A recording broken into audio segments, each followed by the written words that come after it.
علامہ صاحب یہ کیا وقت کیا تھا شہادت کا، اور وہ وقت صبح جیسے ضربت تو 19 رمضان کو لگی، تو وقت کیا تھا شہادت کا؟ یہ نماز فجر؟ جی دو روایتیں ہیں، مشہور یہ ہے کہ وہ فجر کا وقت تھا، لیکن بعض روایات کے اندر یہ کہ نماز شب پڑھنے کے لیے تشریف لے گئے جی یہ بھی ہے، اور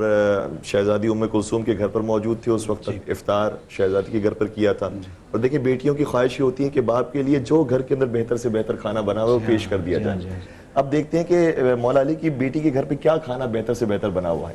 تو روایت یہ کہتی ہے کہ اپنے بابا کی خدمت میں 2 جو کی روٹی رکھی، ایک نمک رکھا اور ایک دودھ کا جام رکھا۔ اللہ اکبر! یہ ہے مولا علی کی بیٹی کے گھر کا بہترین کھانا، اتنی سادگی، اور اس کے اوپر بھی مولا نے فرمایا کہ ان دونوں میں سے بھی ایک چیز اٹھا لیجیے۔ تو بیٹی کا دل تھا اس لیے نمک کو اٹھایا تاکہ دودھ سے توانائی حاصل کر لیں، تو کہا کہ نہیں بیٹی دودھ کو اٹھا لو، میں نمک سے افطار کروں گا۔ اور افطار بعد میں فرمایا پہلے نماز انجام دی، پہلے نماز پڑھی، پھر افطار کیا اور 3 لقموں کا افطار کیا، پھر عبادت کرنے کے لیے تشریف لے گئے اور ساری رات عبادت کرتے رہے۔ گھر سے باہر نکلا کرتے تھے اور ستاروں کو دیکھا کرتے تھے، اور فرماتے تھے ما کذبت ولا کذبت، نہ مجھ سے جھوٹ بولا گیا ہے اور نہ ہی میں اس بات کی تکذیب کر سکتا ہوں۔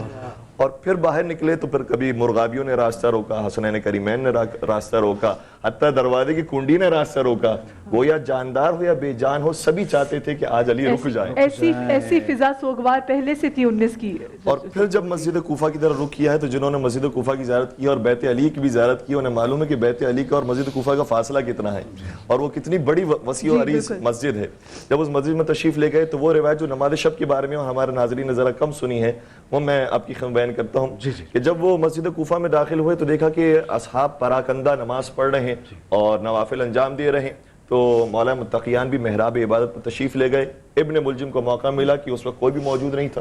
لہٰذا وہ قریب آیا اور وہ تلوار کی جو زہر میں بجھی ہوئی تھی وہ سر پر ماری۔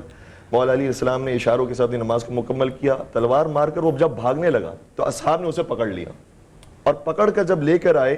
تو دیکھا کہ مولا علی علیہ السلام کا سر اقدس امام حسن مجتبیٰ کی آغوش میں، اور امام حسن روتے جا رہے ہیں اور مولا علی کی آنکھیں بند ہیں۔ جیسے کچھ قطرے مولا علی کے چہرے مبارک پر گرے اور دیکھا کہ امام حسن رو رہے ہیں تو فرمایا اے حسن روتے کیوں ہو؟ دیکھو ہاذا رسول اللہ وہذہ فاطمہ وہذا اخی جعفر وہذا عمی حمزہ، دیکھو رسول اللہ لینے کے لیے آ گئے، دیکھو فاطمہ زہرا لینے کے لیے آ گئی، دیکھو جعفر طیار لینے کے لیے آ گئے، حمزہ سید الشہداء لینے کے لیے آ گئے۔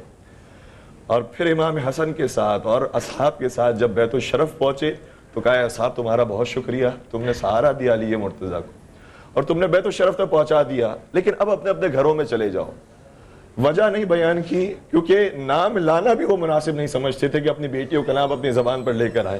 لیکن سب جانتے ہیں کہ جب باپ اس حالت میں اپنی بیٹی کے گھر میں جائے گا تو باپ کی کیفیت کیا ہوگی۔ اس لیے روایت بھی کہتی ہے کہ صرخت زینب، شہزادی زینب کبریٰ نے اپنے باپ کی اس حالت میں دیکھ کر چیخ ماری،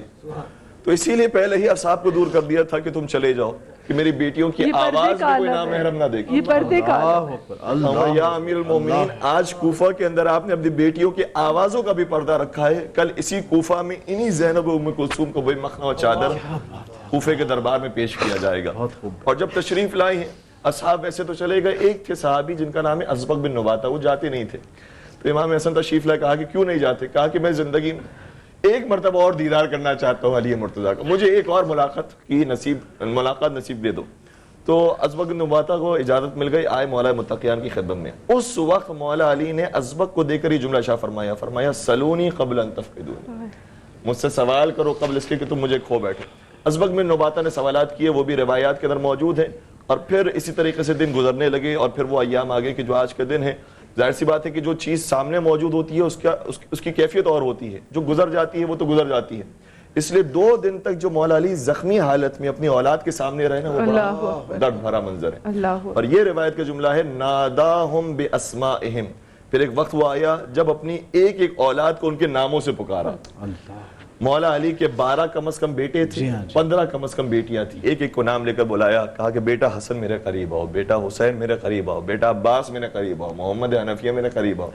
بیٹی زینب میرے قریب آؤ، ام کلثوم میرے قریب آؤ۔ سب قریب جمع ہو گئے تو پھر فرمانے لگے اب میرے روانگی کا وقت آ گیا اور رسول خدا مجھے لینے کے لیے آ گئے، اور آخری جو جملے ادا کیے ہیں اور آواز بند ہوئی ہے، ساری اولاد اپنے بابا کے اوپر گر گئی، کسی نے پیروں کو چھوما، کسی نے سینے کو چھوما، کسی نے سر کو چھوما، اور پھر جنازہ تیار ہوا، غسل و کفن ہوا اور نجف اشر میں جا کر دفن ہوا۔ صرف اتنا کہنا چاہوں گا کہ جن کی اولاد زندہ ہوتی ہے وہ اسی طریقے سے اپنے باپ کو رخصت کرتی ہیں، لیکن کربلا کے میدان میں انہی علی کی جو حسین تھے جب زمین کربلا پر گرے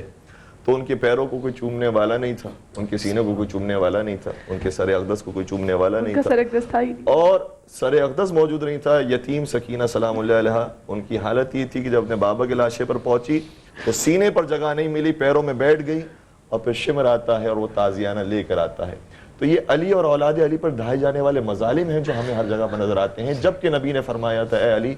تیری دشمنی صرف منافق اور کافر رکھے گا اور تجھ سے محبت صرف مومن اور صاحب ایمان۔ بہت خوب علامہ صاحب، بہت خوب۔ اور میں